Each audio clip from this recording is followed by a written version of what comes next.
Interstate 15 and Interstate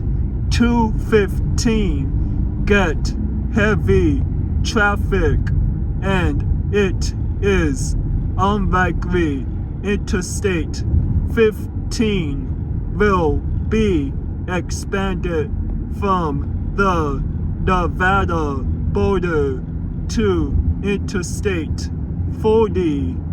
and it is also unlikely Interstate 40 will be expanded from the Arizona border to Interstate 15, since there are no cities in the Mojave Desert, and multiple deep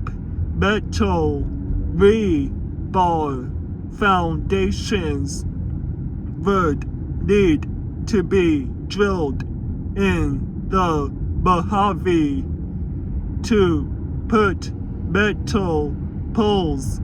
and metal structures to attach overhead signs above the Interstate 40 and Interstate